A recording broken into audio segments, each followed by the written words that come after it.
বিশ্ব শান্তিৰ কাৰণে জগতগুৰু শংকৰাচাৰ্যৰ পবিত্ৰ উপস্থিতিত এই খেলপথাৰখনত অহাকালি অৰ্থাৎ 9 ছেপ্টেম্বৰৰ পৰা 16 ছেপ্টেম্বৰলৈকে শ্ৰী শ্ৰী ৰুদ্ৰযজ্ঞ ৰুদ্ৰ মহাযজ্ঞ আৰু মা কামেশ্বৰীৰ মহা আৰাধনা ইয়াত অনুষ্ঠিত কৰা হ'ব আৰু ইয়াৰ জৰিয়তে আমাৰ সমাজৰ পৰা অপমংগলসমূহ দূৰ কৰি সকলোৰে যাতে উন্নতি হয়, সকলোৰে সুস্বাস্থ্য দিয়ে, সকলোৰে সুমতি দিয়ে, ভগৱানৰ ওচৰত প্ৰাৰ্থনা কৰি অহা 8টা দিন অসম সমগ্ৰ গুৱাহাটীৰ জৰিয়তে সমগ্ৰ অসমখনতে এক ধাৰ্মিক বাতাবৰণ সৃষ্টি উদ্দেশ্য আগত লৈ জগতগুৰু শংকৰাচাৰ্যৰ মাৰ্গদৰ্শনেৰে এই মহাযজ্ঞৰ আয়োজন কৰা হৈছে।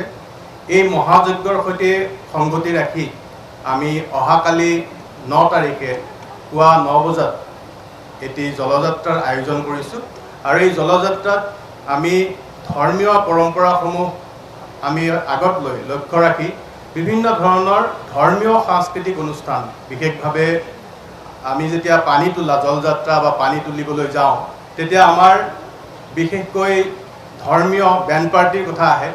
এই ইয়াৰ সৈতে সংগতি ৰাখি গতিকে বেণ্ড পাৰ্টিৰ এটা দল থাকিব। ইয়াৰ লগত আমি ধৰ্মীয় অনুষ্ঠানৰ কথা ক'লেই প্ৰথমে আমাৰ মনলৈ আহে যে শংখ ঘণ্টা বা বৰকা, ঠিক তেনেকুৱা এটি দল এই যাত্ৰাৰ সৈতে থাকিব। ইয়াৰ লগত ঢুলীয়া পাৰ্টি আমাৰ সৈতে থাকিব, নাগাৰা নামৰ এটি দল থাকিব, আমাৰ সৈতে এটি দল খোলৰ এটা বাদ্যযন্ত্ৰৰ আমাৰ থাকিব, খোল বাদন হ'ব, এখন গাড়ী থাকিব তাৰ কাৰণে বিশেষ। ইয়াৰ লগত আমি সৰু যি নাগাৰা, যাক আমি কুৰকুৰি বুলি কওঁ, সেই বাদ্যযন্ত্ৰৰো এখন গাড়ী থাকিব, খোৰতালৰ এখন গাড়ী থাকিব, তাত আমি তাল বাদন কৰিম।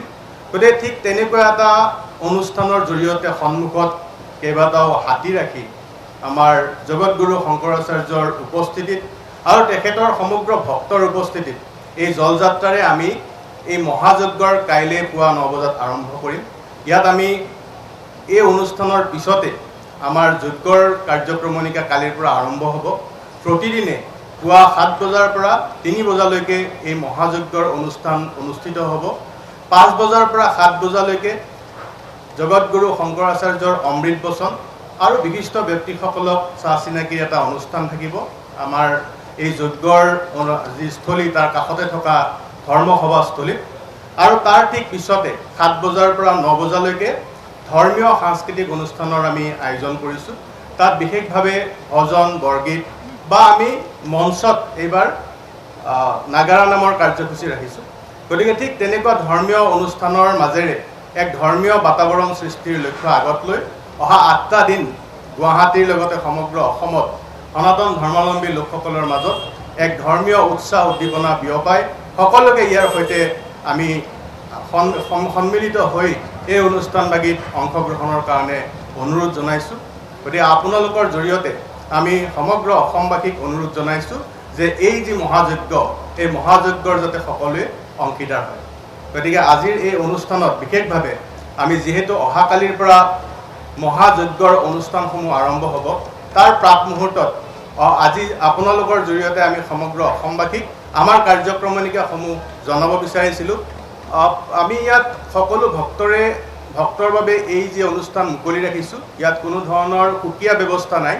সকলো ভক্তই নিজৰ সময়মতে আহি ইয়াৰ যজ্ঞত অংশগ্ৰহণ কৰিব পাৰিব, বৈদিক ৰীতি নীতিৰ সৈতে একাত্ম হ'ব পাৰিব আৰু তেওঁলোকে যি যজ্ঞৰ পূৰ্ণাহুতি হওক বা কালিৰ পৰা যি অদিবা বা আৰম্ভ হ'ব আবাহন, সেই সময়তো তেওঁলোকে থাকিব পাৰিব। গতিকে প্ৰত্যেকজন ভক্তকে আমি এই অনুষ্ঠানলৈ মুক্ত মনেৰে আহি তেওঁলোকে যি ধৰণে পূজা অৰ্চনা কৰিব বিচাৰে কৰাৰ বাবে আহ্বান জনাইছোঁ।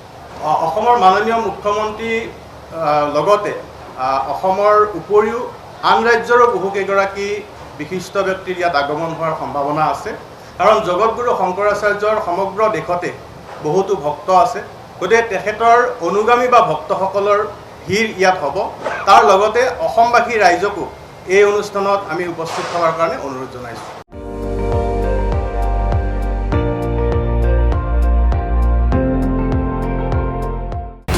আপুনি চাই আছে ND24, সৰ্বশ্ৰেষ্ঠ নহয় সৰ্বোত্তমৰ দৌৰ।